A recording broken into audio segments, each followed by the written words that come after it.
ఇదయ్యా ఇది గోల్డెన్ ఇది చూడండి అమ్మ. అవి లేదు ఏం లేదు. అంతే అమ్మ. అది ఓకే. నా శిష్యుల్లో ప్రధానుడు ఈయన ఒకడు. అబ్బో ఊపేస్తారు సబ్జెక్ట్. మరి 2012 అదే కావాలి. కుస్మహరా అండి 2012లో నేను ఫస్ట్ స్ఫూర్తి పొందింది ఈ అన్నయ్యని చూసి. మరి ఏమనుకున్నారు? అంతే. అది చూడమ్మా. ఓకే. తర్వాత 5 పుస్తకాలు జనరల్ గా మైక్ లేదు. మన యొక్క హిందూ సంస్కృతిలో ఉన్నటువంటి విధి విధానంలో స్వామిని పూజించడం, అమ్మను పూజించడం, ఈ విధి విధానంలో ముఖ్యమైనటువంటి ఘట్టం ఏంటంటే దేవాలయాల్లో అష్టోత్తరం. చూడండి, అష్టోత్తరం ఎప్పుడైతే మనం చేయిస్తామో ఆ యొక్క పంతులు గారు అష్టోత్తరం పలుకుతుంటే ఆ శబ్దం దాని వెనకాల ఎంతో కొంత భావం మనం గ్రహించిన మేరకు ఎంత తృప్తి పొందుతామో చెప్పడానికి వీలు. దానికి మన హిందూ సంస్కృతిలో దేవాలయాలకు అలాగే గర్భగుడిలో ఉండేటువంటి స్వాములకు అష్టోత్తర శతనామావళి ద్వారా మనం మంచి పూజలు అందిస్తాం, మంచి స్ఫూర్తిని పొందుతాం. అయితే హరనాథు పరంగా అంటే మనకు అవతారిగా కృష్ణప్రభు 5200 సంవత్సరాల క్రితం ఆ గోలోక కృష్ణుడే ద్వాపర యుగంలో 5200 సంవత్సరాల క్రితం సుమారుగా జన్మించారు. ఆ తర్వాత గౌరాంగ మహాప్రభువుగా సుమారుగా 550 సంవత్సరాల క్రితం మాయాపూర్ నవద్వీపంలో జన్మించారు. అలాగే 160 సంవత్సరాలు సుమారుగా అవతల మన హరప్రభు. అయితే ఈ అష్టోత్తర శతనామావళి పరంగా మనం ఒక్కసారి గమనిస్తే ఆ యొక్క అవతారి యొక్క లక్ష్యం ఏదైతే ఉందో, వారి యొక్క నడక ఏదైతే ఉందో, వారు ఏదైతే సమాజానికి బోధించి ఆ పందాలో నడవమని చెప్పారో వాటికి సంబంధించినటువంటి అంశాలన్నీ కూడా అష్టోత్తరాల్లో మిళితమైంది. అయితే అష్టోత్తరంలో అవతారి వరకే కాదు, ఆయన ఎవరు సర్వత్రా కారణమైనటువంటి ఆ గోలోక కృష్ణుడు ఈ అవతారిగా వచ్చాడు. అందువల్ల ఆయన జీవనం వరకే పరిమితం కాకుండా ఆయన అందించినటువంటి అంశాల వరకు చెప్పినటువంటి బోధల వరకే కాకుండా వారి నడత వరకే కాకుండా ఆయన సర్వత్రా ఉన్నాడు, ఎక్కడ చూసినా ఆయన ప్రభ ఉంటుంది. అందుకే దాంట్లో ఏముంటుంది? వీరత్వం, అలాగే దాతృత్వం, ప్రేమ, ఆప్యాయత, కరుణ. ఎంత అంటే ఎవరైతే ఆయన్ని విభేదించి ఆయనకే ఇబ్బంది పెట్టేటువంటి వ్యవస్థలో ఉన్నప్పటికీ, ఆయనకు హాని చేసేటువంటి వ్యవస్థలో ఉన్నప్పటికీ ఆయన్ని ఎదుటివాడిని అపురూపంగా ప్రేమించేటువంటి తత్వం ఉంటుంది పరమప్రభుని. ఆ తత్వాన్ని 100% ప్యూర్గా మనకు అందించడానికి, మనకు అనుభవంలో రావడానికి ఈ కృపా అవతారం, ప్రేమ అవతారం వచ్చింది. అందువల్ల ఈ అవతారం అల్టిమేట్, నభూతో నభవిష్యత్.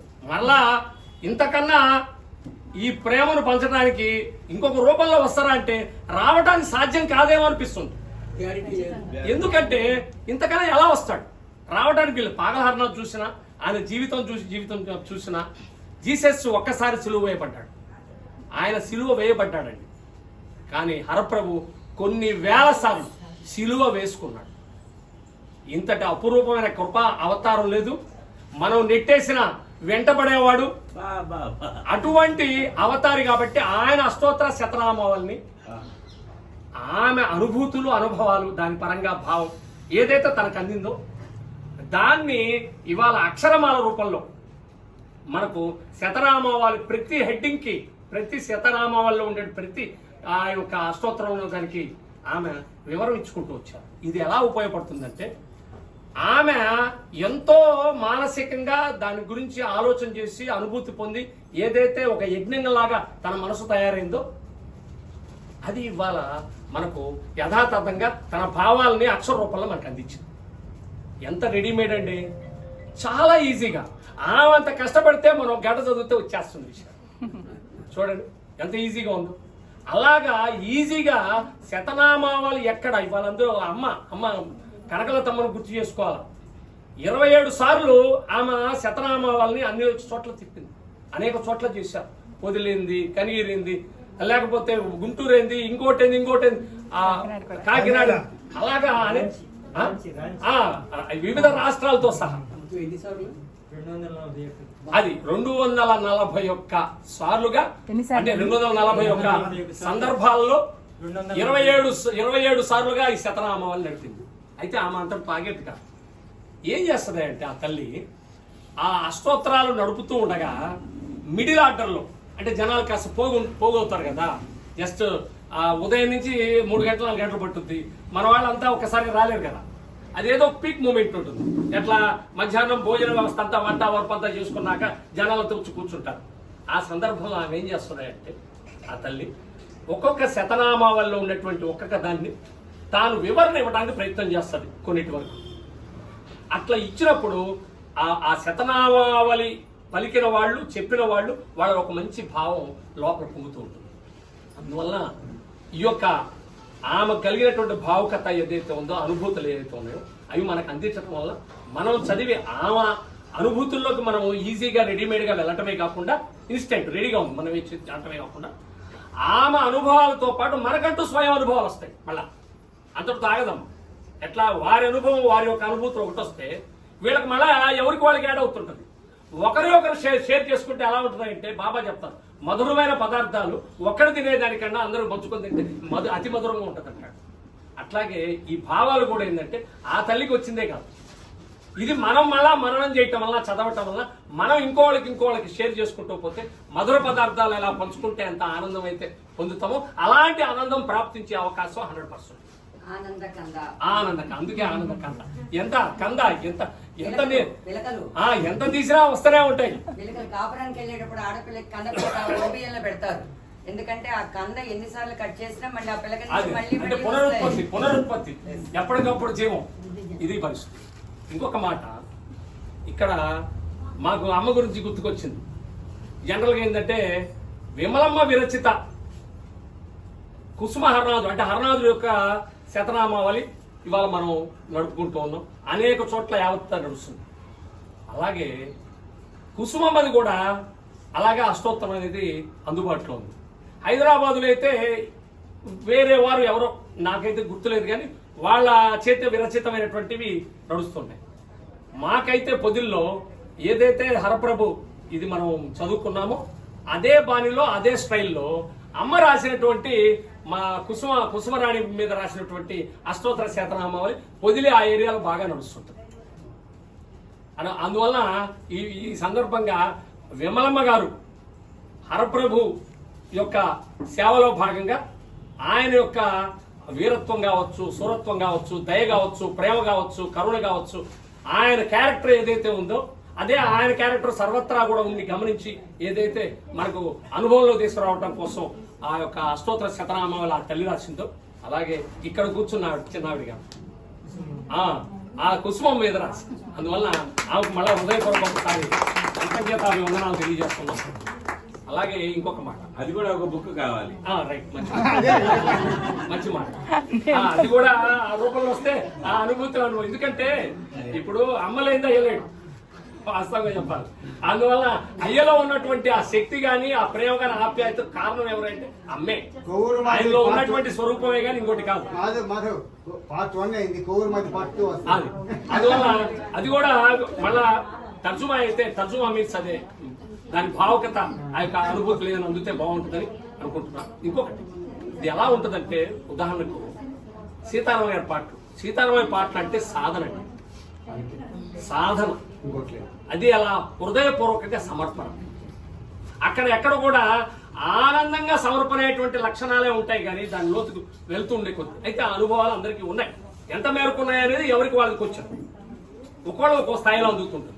కానీ ఒక భావుకత ఇంకాస్త దాంట్లో అందింది అనుకోండి, ఈ పాటలు పాడుతుంటే అతి మధురం అవుతుంది. ఉదాహరణకు ఇందాక ఒక పాట పాడారు, నా హృదయ సదనముల అనవరతము వసింపగదవే గిరిధర గోపాల. చూడండి, అసలు వాస్తవంగా ఆలోచించండి. హృదయం అంట, సదనం అంట, అనవరతం అంటే ఎప్పుడు ఉండాలంట. ఉండకపోతే చాలా ఇబ్బంది మనకు, ఎందుకంటే మన మనసు ఊరుకోదు కదా. బ్రహ్మాండం ఉంది, ఇప్పుడన్నీ మాట్లాడుకున్నా ఆహా ఊహను, బయటకు వెళ్ళగానే అంత చెత్త చెదారం వేసుకుంటాం. అందుకని ఏమన్నాడు, అనవరతం నువ్వు వసించాలి ఎక్కడ, నా హృదయం. ఆ హృదయ స్థానమే ప్రేమకు మూలం. సదనం అంటే ఏంటి? విశాలమైంది, అన్ని సౌకర్యాలు ఉన్నది అంటారు. కళ్యాణ సదన్, ఆ సదనం, ఈ సదనం. మనం తిరుపతికి వెళ్తాం, రకరకాల సోల్ట్రీస్ ఉంటాయి, సదన్ సదన్ సదన్ అని రాస్తారు. అంటే అన్ని సౌకర్యాలు ఉంటాయి. వేడి నీళ్ళ కానిచ్చి, బెడ్లు కానిచ్చి, క్లీనింగ్ కానిచ్చి, వాటర్ తాగటానికి వాటర్ కానిచ్చి, రిసెప్షన్ కాని మొత్తం సూపర్గా A to Z మొత్తం ఏర్పాటు ఉంటుంది. అలాగా నా హృదయ సదనంలో ఉండమని చెప్పాలంటే మనం రెడీ చేయాలి కదా. అనవరతు ఎలా మనం ఎలా రెడీ చేయాలి? ఇది ఒక పెద్ద క్వశ్చన్. ఎలా రెడీ చేయాలంటే మనకు ఏదైనా అతిథి వచ్చాడు అనుకోండి, ఎంత జాగ్రత్త పట్టడం, ఎమ్మెల్యే తరపున లేకపోతే ఒక అధికారి తరపున లేకపోతే పిల్లనిచ్చినటువంటి వియ్యంకుడి తరపున ఎవరైనా వచ్చారనుకో, మనం ఏం చేస్తాం? చాలా జాగ్రత్తగా అన్ని చూసుకుంటాం.